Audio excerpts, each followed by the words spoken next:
Hello everyone, it's Haven. And Eileen, and welcome back to our channel. Alam nyo ba, we made a very big investing mistake. But we're able to bounce back and build our retirement. Alam nyo, we started investing in our mid-30s. Pero honestly, back then, hindi namin alam kung what was an index fund. Pero we learned from these big people like Warren Buffett o kaya si Dave Ramsey. Pero hindi lang naman sa kanila rin kami natuto. We were able to learn from, regular folks who built their wealth slowly.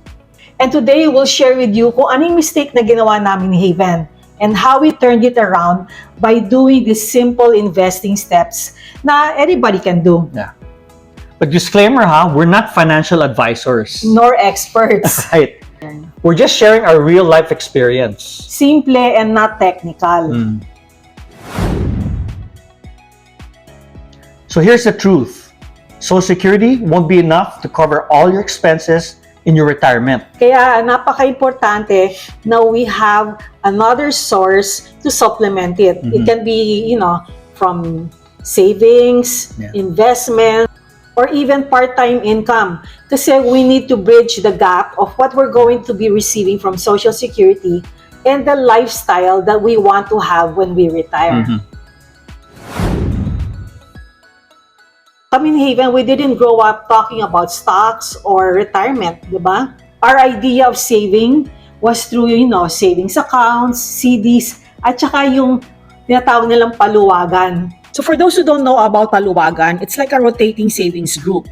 You put in a set amount every payday and each member takes turns getting the full lump sum. Sa Pinas, parati kaming sumasali sa ganyan eh. But in our mid-30s, we realized that savings was not enough to cut it. And yung mga paluwagan, di ba that's only mga short term eh. Hindi pang retirement yun. Oo, pang ano lang yun eh, mga short-term savings if you want to buy something, nag-ipon ka if you want to go vacation. Or and CDs are also too slow. Yeah, right? Yung growth niya mabagal. Mabagal, oo. So kami naman, we started small. Nag-invest kami sa mga index funds nga. Mura na siya, simple, at hindi mo na kailangan pumili ng, stocks one by one. Kasi ang mga index funds, it's like a bundle of, stocks that follows the market. Example of that index is yung mga S&P 500. And yung 500 companies na yon, if you buy that index fund, you're like you own a piece of that of that company. So kahit wala kang gagawin, sumasabay ka sa market, 'di ba? So pag tumaas yung market, sabay ka rin. And we had one golden rule. Invest first and budget whatever is left over, right? Oo. So talaga ang priority namin was investing. Tapos, not the other way around. Yeah, oo. Which worked for us naman talaga. Where did we invest? We use Vanguard and Fidelity. Kasi itong dalawa, they're very user-friendly. Actually, there's like more. Meron dyan Charles Schwab. You can open accounts like traditional IRA, yung mga Roth IRA, or a regular brokerage account. So at first, we invested in a traditional IRA to get a tax refund while we were earning in our peak years. And now, we contribute now to Roth IRA, so our money grows tax-free. Yeah. And also, if you're like 50 plus, there's this catch-up contribution. Kasi yung regular contribution ng mga IRAs is only 7,000 a year. And if you're 50 and over, you get to contribute more, like $1,000 more a year. So the government lets you save more para you can catch up pag nag-retire ka na. Which is good, diba? Yeah, of course. Itong catch-up contributions nga na to, it's very helpful, especially do sa mga tao na late na mga nag-i-invest, diba? So, para at least makahabol. So, ito na nga yung big mistake namin. When COVID hit, diba, the market crashed, we panicked. Ang ginawa namin, we sold a portion of our investments. So, yung portfolio namin, binenta namin, yung part of it. Dahil natakot kami. Kasi ang COVID at the time, yung market naman talaga, it goes up and down. So, alam natin yun. Pero yung COVID, at the time, we didn't know what would happen, di ba? baka mawala ng value lahat yung investments namin. So, ang ginawa namin, nagbenta kami. So, that was the biggest mistake that we did. Kasi yung investments namin, it went down mga 25 to 30%. Laki rin, no? Di ba? Kayo, hindi ba kayo matatakot kung ganun bumagsak? Isa pa, pumasok sa isip namin ni Haven na, what if ma-wipe out yung investment namin? Ay. Patay, di ba? But guess what? In just 4 months, the market bounced back. Yep. Di ba? Mhm. And we let emotions take over. Yeah. And it almost cost us big. But we learned. We learned a lot from that one. We learned from. So ano yung natutunan talaga namin at the time is that when the market goes down, you only lose money on paper. So until you sell it, hindi ka pa naman talagang talo or you're not losing anything. So katulad namin, we sold it. So talagang loss kami doon. If we only stay invested, the market will recover. And hindi kami talo sa investment. Hindi kami nawalan ng pera. So ang sinasabi namin is, do not panic. Yeah. Diba? Yun ang importante. So after nung nangyari na yon, so what we did was we just, invested aggressive ulit. So, ang ginagawa namin is automatic contribution.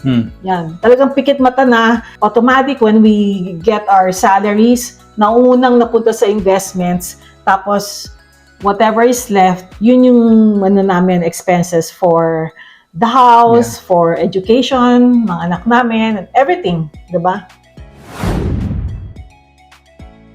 So if you are in your 40s and 50s and you feel that you're behind, ang importante is you start investing now and invest aggressively. But remember, aggressive doesn't mean risky. It means saving and investing as much as you can consistently. Yeah, yun yung importante, consistent. Yeah. For example, if you save like 1,200 a month and you do that consistently and the rate of return is like at 6%, then after 15 years, ang pera mo is magiging 350,000. So yun yung yun yung aggressive dun eh. So kahit na late ka na, pero you contribute every month, walang paltos, right.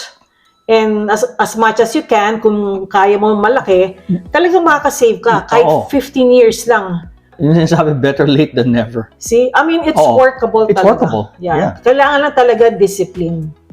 So isa pa, you need to max out your 401k or your 403b at work if you have one. And you can also invest on Roth IRAs or IRAs. Yung mga traditional. Traditional. So, pag nag-contribute ka doon sa dalawa, pag hindi ka pa naman naka-ipon yan, pag nag-retire ka na. You need to invest first and spend later, right? Yun yung rule kasi namin ni Haven eh. Invest first and spend what's left. What's left? Yan.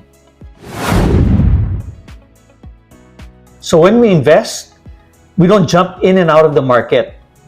We stay consistent with index funds. And aside from the index funds, a portion of our portfolio, we have yung mga individual stocks. Pero sa mga malalaking companies lang, we have yung katulad ng Apple, we have mga GM, yung Nvidia, and mga Palantir, ganon. But the bulk of our investments is in diversified index funds. Ang maganda when you have diversified index funds is like when a sector goes down, katulad let's say yung tech sector, the rest of yung portfolio mo won't be like heavily affected. Kasi diversification spreads out the risk. And also, we look at investing as long-term. So what we do is we, consistently contribute and then we forget about it. Yeah. Diba? Remember, investing is emotional. Yan. What you need to do is stick to the plan. At isa pa, importante, don't let fear drive your decisions. Doon kami nagkamali. Kaya wag na wag niyong gagawin yon. So if you're in your 40s or 50s and hindi pa kayo nakakapag-umpisa, it's not too late. So let's keep it simple. Invest first and budget later. And you have to stay consistent. And let time and compound interest do their magic. So ayan that's how we invested in preparation for our retirement. Sana may natutunan kayo, and kung meron man, please give us a thumbs up. And if you're new to our channel, Please like and subscribe and Hit the notification bell. para ma-notify kayo sa aming mga future videos. So thank you again for staying with us and we'll see you next time. Bye.